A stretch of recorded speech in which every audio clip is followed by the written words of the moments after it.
Picture this: a shy girl who's mastered the art of disappearing in plain sight, moving like a ghost through crowded hallways while carrying secrets that could change everything.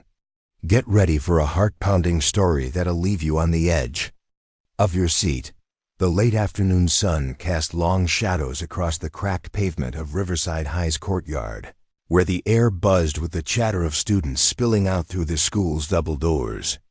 Amid the chaos, 16-year-old Asha Patel stood alone, her slight frame hunched under the weight of her faded backpack. Her oversized hoodie swallowed her figure, and her dark hair fell like a curtain over her face, shielding her from the world. Before we jump back in, tell us where you're tuning in from. And if this story touches you, make sure you're subscribed, because tomorrow I've saved something extra special for you. At 16, Asha was the kind of girl who moved through life like a ghost, quiet, unnoticed, and desperate to keep it that way. She wasn't always like this. 4 years ago, she'd been vibrant, quick to laugh, and full of dreams. But life had a way of breaking people, and Asha's breaking point came when her father, her rock, passed away in a car accident. The grief had hollowed her out, leaving her with a stutter that surfaced under stress, and a tendency to shrink from attention. She'd quit everything that once defined her: friends, hobbies, even her part-time job at the local bookstore. Most painfully, she'd abandoned karate, the passion she'd shared with her dad. Despite earning her black belt at 15, the dojo, once her sanctuary, now felt like a graveyard of memories she couldn't face. Asha's only goal now was survival. Get through senior year, avoid trouble, and disappear into a quiet life. But trouble, as it often does, had other plans. It started with a calculated glance. As Asha crossed the courtyard, her eyes fixed on the ground, she felt the weight of someone watching her. She didn't need to look up to know who it was. Tara Williams, the queen bee of Riverside High, stood near the fountain with her loyal followers, Chloe and Madison. Tara was everything Asha wasn't: confident, glamorous, and untouchable. Her designer jeans hugged her legs perfectly, and her glossy blonde hair caught the sunlight like a halo, though her smirk was anything but angelic. "Look at her," Chloe whispered, loud enough for others to hear. "She's like a scared little mouse." Madison giggled, already pulling out her phone. "Should we say something?" Tara's eyes gleamed with interest as she studied Asha's careful navigation through the crowd. "Not yet," she said softly, "but soon." Meanwhile, Lucas Morales, a lanky 17-year-old with freckles and kind hazel eyes, caught up to Asha near the bike racks. "Hey, you okay?" he asked, adjusting his backpack. "You seem more distant than usual." Asha shrugged, not meeting his gaze. "I'm fine, Lucas, just tired." "You're always tired these days," he said gently. "Maybe we could hang out this weekend? Watch a movie or something." "I have things to do," she replied, her voice barely above a whisper. Lucas watched her walk away, his heart aching for his childhood friend, who seemed to be disappearing more each day. In Mr. Hayes' history class, Asha took her usual seat in the back corner, hoping to blend into the shadows. The middle-aged teacher, with his graying beard and kind eyes, noticed her withdrawn posture as he discussed the Revolutionary War. "Sometimes," Mr. Hayes said, his gaze briefly meeting Asha's, "the quietest people possess the greatest strength. They're just waiting for the right moment to reveal it." Asha felt a flicker of something: recognition, perhaps, but quickly buried it beneath layers of protective numbness. The following Tuesday brought an unseasonably warm October day that made the gymnasium feel like a sauna. Asha's carefully constructed world of anonymity was about to face its first real test. "All right, ladies," Coach Martinez called out, her whistle hanging around her neck like a badge of authority. "We're playing volleyball today. No exceptions. No sitting out." Asha's stomach dropped. Pay was usually her sanctuary because she could hide in the back, participate minimally, and avoid drawing attention.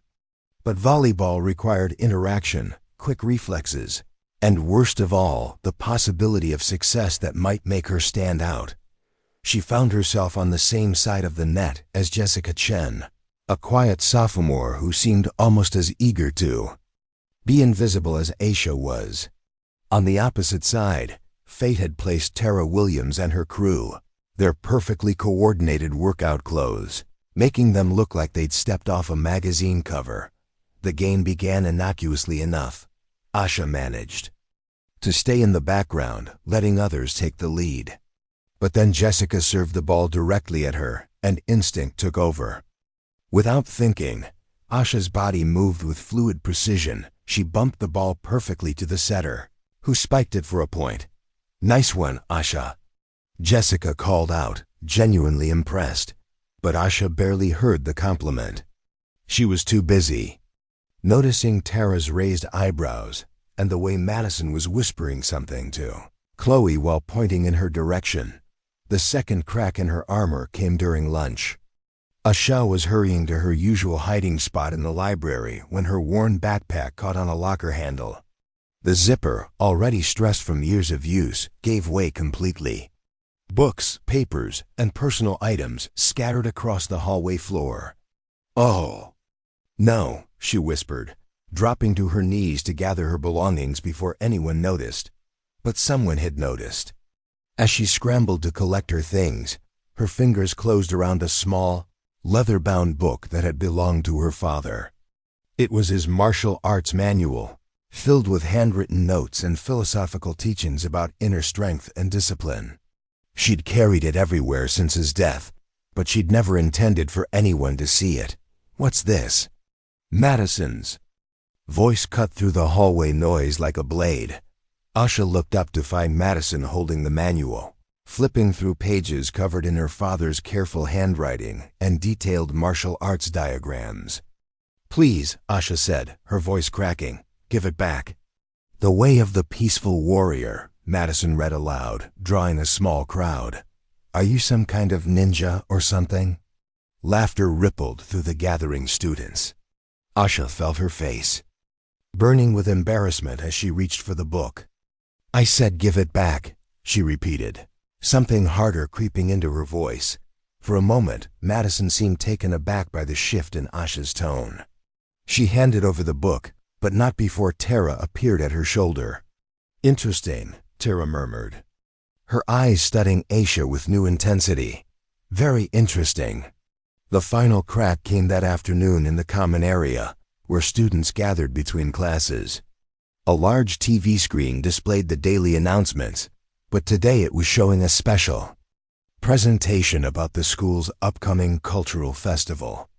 The segment included a demonstration by the local martial arts school, featuring students performing kata, the same forms Asha had once mastered.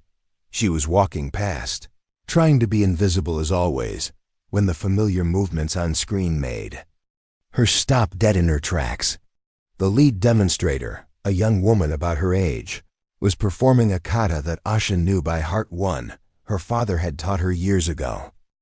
Without realizing it, Asha's body began to mirror the movements slightly, her muscle memory responding to the visual cues. Her stance shifted almost imperceptibly, her breathing changed, and for just a moment, the confident martial artist she'd once been flickered to the surface. "Asha?" Lucas's voice snapped her back to reality. "Are you okay? You look like you've seen a ghost." She realized that tears were streaming down her face and that several students were staring at her with curiosity and concern. Among them were Tara, Chloe, and Madison, their expressions shifting from mild interest to predatory focus. I have to go," Asha stammered. Pushing through the crowd, she ran to the nearest empty classroom and locked the door behind her, sliding down the wall until she was sitting on the floor with her knees pulled to her chest. The grief hit her like a physical blow, not just for her father, but for the person she used to be, the confidence she'd lost, the strength she'd buried. Lucas found her there 20 minutes later, having convinced a janitor to unlock the door. "Hey," he said softly, sitting beside her. "Talk to me. What's going on?" But Asha just shook her head, unable to put into words the complex tangle of grief, fear, and awakening that was churning inside her. "I can't," she whispered. "I just can't." Well, Asha wrestled with her internal demons. Tara Williams had found her new obsession. That evening, she sat in her perfectly decorated bedroom, scrolling through social media and thinking about the mysterious girl who'd suddenly become interesting. "There's something about her," Tara said to Madison during their nightly phone call. "Did you see how she moved during volleyball? And that book? Nobody carries around martial arts manuals unless they know something. Maybe she's just a wannabe," Madison suggested. "You know, one of those kids who thinks they're special because they watch kung fu movies." "No," Tara said, examining her perfectly manicured nails. "There's more to it." The way she froze when she saw that demonstration. That was real emotion, real connection. "She's hiding something, and I want to know what it is." Tara had always been a student of power dynamics. She understood that information was currency, secrets were weapons, and everyone had a breaking point. The quiet, seemingly powerless kids were often the most interesting targets because they held the most surprises. Telling and preparing this story took us a lot of time, so if you are enjoying it, subscribe to our channel. It means a lot to us. Now back to the story. Over the next few days, Tara began her campaign of observation. She noted Asha's routines arriving exactly 3 minutes after the first bell to avoid the crowded hallways, eating lunch in the library, staying after school until most students had left. She watched how Asha moved, noticed the way she sometimes unconsciously shifted into what looked like defensive stances, observed how she flinched away from unexpected noises or movements. "She's definitely hiding something," Chloe reported after following Asha to the library. "She doesn't just read random books. She's got a whole section. She always goes to philosophy, psychology, martial arts stuff. And she never eats in the cafeteria," Madison added. "It's like she's afraid of crowds or something." But the most interesting intelligence came from an unexpected source. While eavesdropping on a conversation between Lucas and another student, Madison overheard something that made Tara's eyes light up with predatory interest. "Her dad died in a car accident when she was 12, Madison reported. Lucas was telling someone that she used to be totally different before that, confident, outgoing, involved in lots of activities. But after he died, she just shut down." Tara smiled, the expression cold and calculating. Grief was a powerful weapon, and trauma was a lever that could be used to control people. She'd found Asha's weak point. The psychological campaign began subtly. Tara would appear in Asha's peripheral vision at unexpected moments, just standing there, watching. She'd make comments just loud enough to be overheard about how some people thought they were special, about how quiet types were usually hiding something embarrassing. Asha felt the shift in her environment, like a change in atmospheric pressure. The feeling of being watched became constant, making her already heightened anxiety spike to new levels. She began taking even more elaborate routes through the school, arriving later and later to avoid the crowds where Tara's group congregated. But Tara was patient, methodical. She understood that the best predators waited for the perfect moment to strike. And she was beginning to formulate the perfect plan. The inevitable confrontation arrived on a dreary Thursday afternoon in late October. The sky was gray and heavy with unshined rain, matching the weight in Asha's chest as she made her way to the girls' locker room after pay class. Coach Martinez had run them through an unusually intense workout, and most of the girls had rushed through their showers and changes, eager to get to their next classes or escape the school entirely. Asha, as always, waited. She'd perfected the art of delay, timing her movements to avoid the crowds, the noise, the possibility of unwanted attention.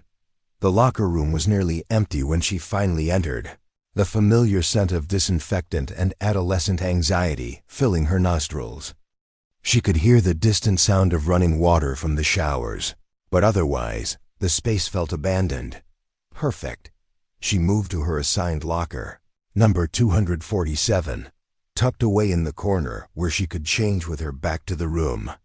Her movements were practiced, efficient. Strip off the sweaty pay clothes, fold them neatly, reach for her regular clothes. She'd done this hundreds of times without incident. That's when she heard this soft sound of footsteps on the tile floor. Well, well, well. Tara's voice echoed off the metal lockers, sweet and poisonous. Look what we have here. Asha's blood turned to ice. She spun around, clutching her shirt to her chest, to find Tara emerging from behind a row of lockers. But she wasn't alone. Chloe and Madison flanked her, and Madison was holding her phone, the camera clearly recording. Surprise! Chloe sing-songed, her voice echoing with malicious glee. Please, Asha whispered, her voice barely audible. Please don't. Don't what? Tara asked, taking a step closer. Don't document the real you. The scared little girl hiding behind all those baggy clothes. Asha's breathing became shallow, rapid. The walls of the locker room seemed to be closing in around her. She pressed her back against the cold metal of her locker, trapped. You know what I think? Tara continued, her voice taking on a cruel, conversational tone. I think you're a fraud. All this mysterious, quiet act, carrying around that martial arts book like you're some kind of warrior. But look at you now, shaking like a leaf, can't even speak up for yourself. Just like after Daddy died, Madison added with a cruel laugh. Lucas told everyone how you used to be so different, so confident. But one little car accident and poof, you turned into this pathetic little mouse. The mention of her father hit Asha like a physical blow. Her knees nearly buckled, and she felt the familiar sting of tears beginning to form. Going to cry? Chloe taunted. That's perfect. Madison, make sure you're getting this. The whole school is going to love seeing the real Asha Patel. Stop! Asha managed to whisper, but her voice was so weak it barely carried. Stop, Tara laughed. We're just getting started. You see, I've been watching you, studying you. You think you're so special, so mysterious, but you're just broken. A broken little girl who can't even stand up for herself. Tara moved closer. Close enough that Asha could smell her expensive perfume, mixed with the metallic scent of cruelty. Here's what's going to happen, Tara said, her voice dropping to a whisper that somehow felt more threatening than shouting. We're going to post this video, and everyone is going to see exactly what you really are. Unless ... Unless what? Asha asked, hating how desperate she sounded. Unless you do exactly what I tell you to do, when I tell you to do it. You're going to be our little pet project, our entertainment. And if you try to fight back, if you tell anyone about this, that video goes viral faster than you can say, Daddy's girl. The three girls stood there for a moment, savoring their victim's complete helplessness. Asha remained frozen against the locker, half-dressed and completely vulnerable, while Madison's phone continued to record every second of her humiliation. We'll be in touch, Tara said finally, her voice filled with satisfaction. Don't disappoint. U.S. They left as suddenly as they'd appeared, their laughter echoing off the tile walls. Asha remained pressed against her locker for long minutes after they were gone, her entire body shaking with trauma and rage and a fear so deep, it felt like drowning. When she finally managed to get dressed and leave the locker room, she moved like a sleepwalker, mechanically putting one foot in front of the other. She made it through her remaining classes in a fog, and when Lucas tried to talk to her after school, she couldn't even look at him.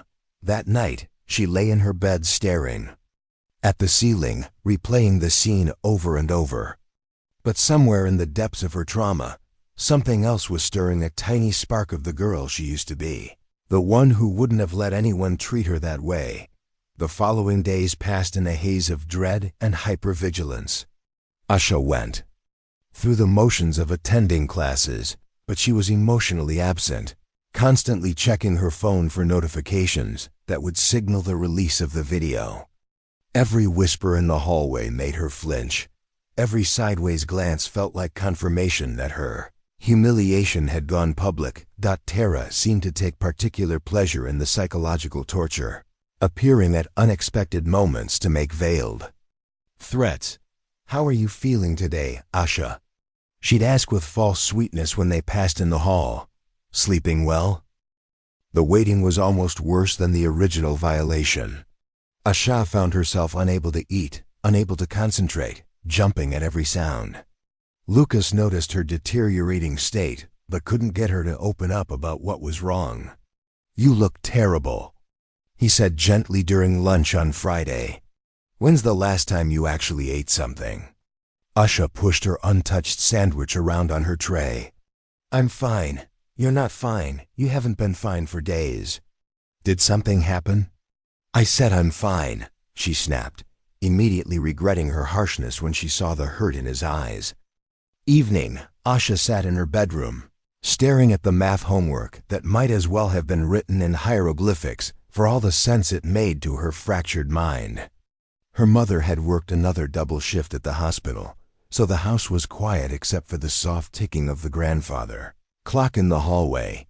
She was reaching for her textbook when her hand knocked over a small stack of papers on her desk. As she bent to pick them up, something fluttered out from between the pages, a photograph she hadn't seen in years. The image hit her like a lightning bolt. It was her and her father at Master Rajiv's dojo, both of them wearing their white training uniforms, both grinning widely at the camera. She couldn't have been more than 14, but her stance was confident, her eyes bright with joy and determination. Her father's arm was around her shoulders, his face glowing with pride. The photograph unlocked a flood of memories that had been buried under years of grief and self-protection. She remembered the feeling of power that came from executing a perfect kata, the satisfaction of mastering a difficult technique, the way her father's face would light up when she demonstrated a new skill. "Strength isn't about how hard you can hit." She heard his voice as clearly as if he were standing in the room. "True strength comes from knowing who you are and refusing to let anyone make you into someone you're not." More memories surfaced. Training sessions where he'd taught her not just techniques but philosophy. The way he'd emphasized control, discipline, the responsibility that came with knowledge and skill. How he'd made her promise to use her abilities only to protect herself and others, never to harm or intimidate. "A true martial artist," he'd often said, "is someone who can fight but chooses not to. Someone who has the power to hurt but uses it only to heal." Asha felt something shift inside her chest, like a door that had been locked for years suddenly creaking open. She thought about the girl in the photograph, confident, skilled, unafraid. That girl wouldn't have cowered in a locker room. That girl would have found a way to fight back. With trembling hands, she opened her closet and pushed aside the clothes hanging in front. In the very back, wrapped in plastic and untouched for 4 years, was her training uniform. The white fabric was still crisp, still bore the small embroidered symbol of Master Rajiv's school. She pulled it out and held it against herself in the mirror. For just a moment, she could see past the frightened, broken girl she'd become to the warrior she'd once been training to be. Her father's words echoed in her mind.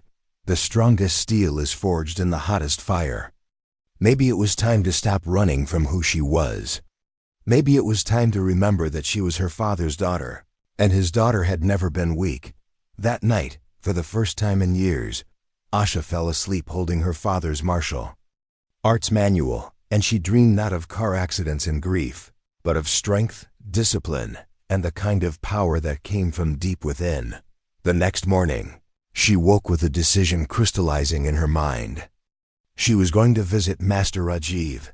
The small dojo sat tucked between a dry cleaner and a convenience store, its humble exterior hiding the sanctuary within. Asha stood outside Master Rajiv's school for 10 minutes, her heart hammering against her ribs like a caged bird desperate for freedom. The faded sign read "Peaceful Warrior Martial Arts" in both English and Hindi, and through the window she could see the familiar polished wood floors, that had once felt like home. When she finally pushed through the door, the scent hit her immediately: sandalwood. Incense mixed with the clean smell of well-maintained equipment. Master Rajiv looked up from where he was organizing training gear, his weathered face breaking into the same gentle smile she remembered from childhood. "Asha," he said simply, as if she'd been gone for days rather than years.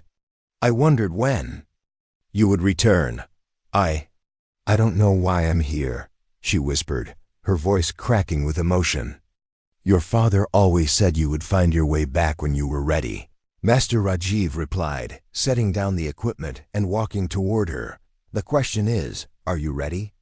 The floodgates opened.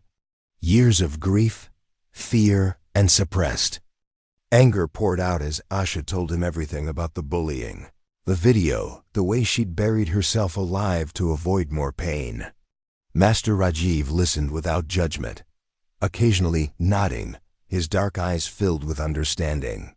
"Your father taught you that strength comes from within," he said when she finished. "But strength unused becomes weakness.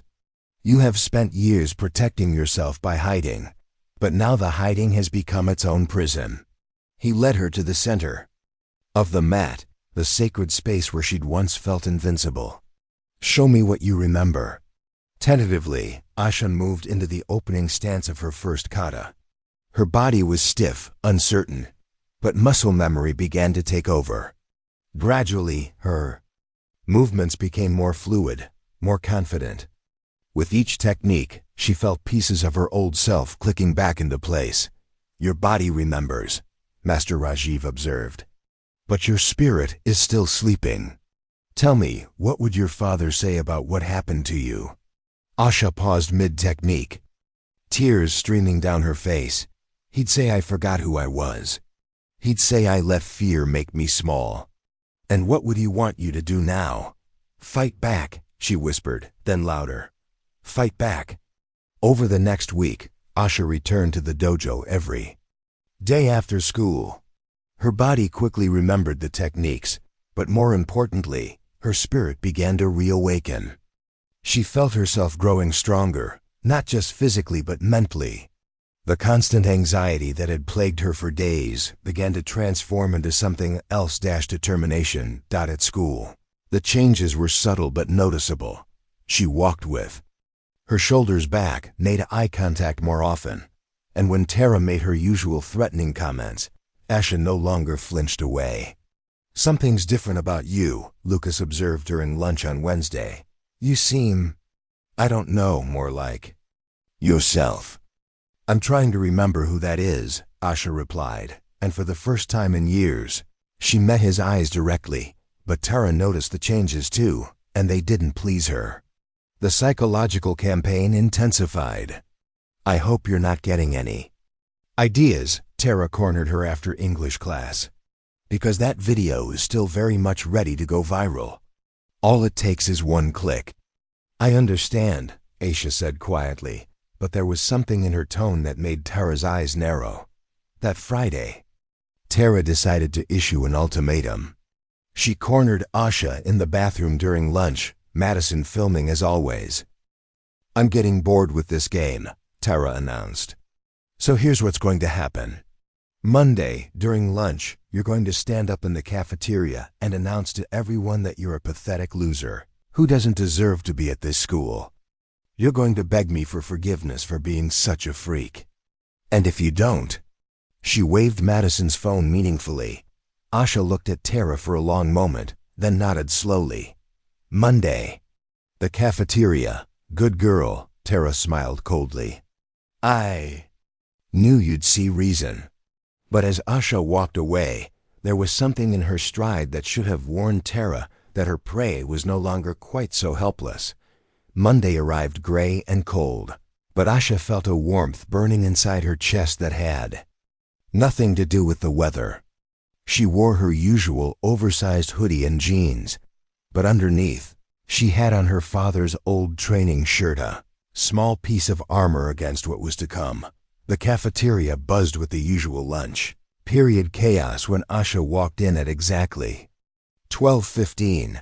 Tara was holding court at her usual table, Surrounded by her followers and a wider circle of students who seemed to sense that something was about to happen, Asha approached slowly, her movements controlled and deliberate. The noise level gradually dropped as students noticed the strange procession, the quiet girl walking purposefully toward the queen bee's table. Well, well, Tara stood up, a triumphant smile spreading across her face. Look who's ready to face reality.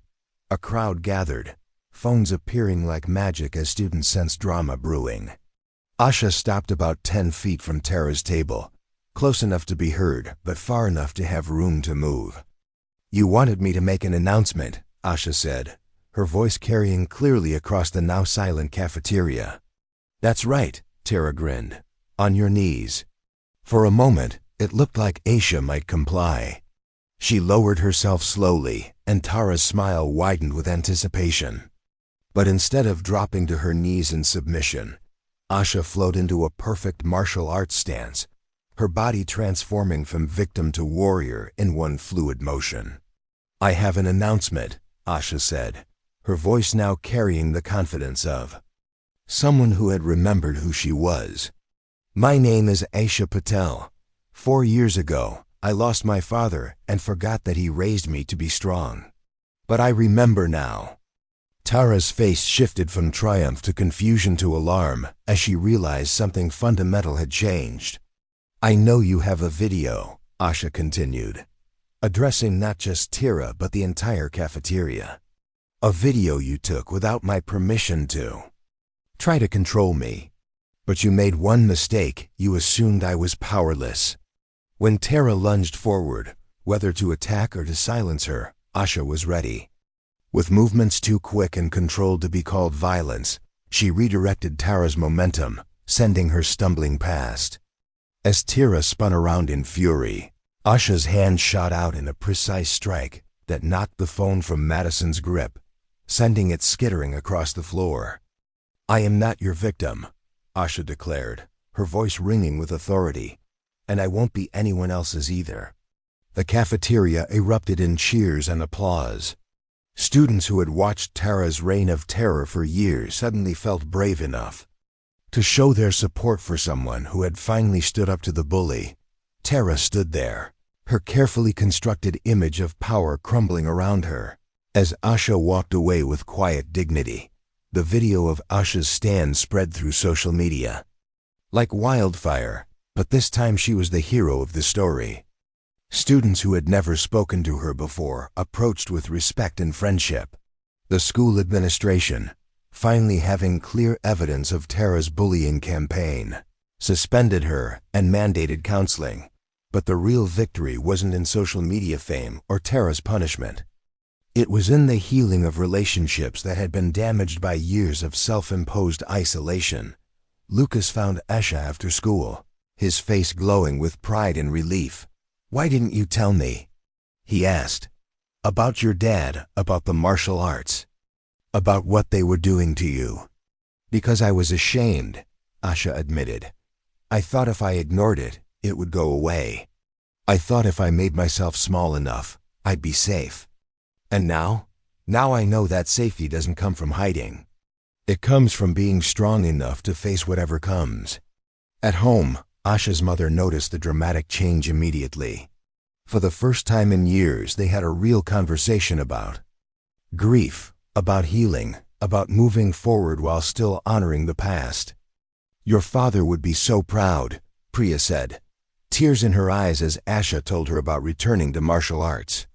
I think he already knew I'd find my way back, Asha replied. He always believed in me, even when I couldn't believe in myself. 3 weeks later, Asha stood in front of a group of younger students in the school's multipurpose room, teaching them basic self-defense techniques. The Peaceful Warrior Club had been her idea, a place where students who felt powerless could learn that strength came in many forms. Self-defense isn't about hurting people, she explained to the attentive group. It's about protecting yourself and others. It's about knowing who you are and refusing to let anyone make you into someone you're not. Lucas helped demonstrate techniques, and even some of Tara's former followers had joined, seeking a different way to feel powerful. The irony wasn't lost on Asha that in teaching others to be strong, she had completed her own transformation. After the session, she walked to the cemetery where her father was buried. The late afternoon sun painted everything in golden light. As she knelt beside his headstone, "I found my way back, Dad," she said softly. "It took longer than it should have, but I remembered what you taught me. I remembered that being quiet doesn't mean being weak, and being gentle doesn't mean being helpless." A gentle breeze rustled the leaves overhead, and Asha chose to take it as his approval. She stood up, brushing dirt from her knees, and walked back toward the school where Master Rajiv was waiting for her evening training session. As she moved through the world, she no longer tried to be invisible. Instead, she walked with the quiet confidence of someone who knew exactly who she was, her father's daughter, a warrior trained not for violence but for peace, strong enough to protect herself and others. The girl who had once hidden in shadows now moved through light, carrying within her the knowledge that true strength wasn't about never falling down. It was about always getting back up. Up next, we have 2 more incredible stories that are waiting for you. Just click the image you want to watch and it will take you there. If you enjoyed this video, make sure to subscribe. It would mean a lot.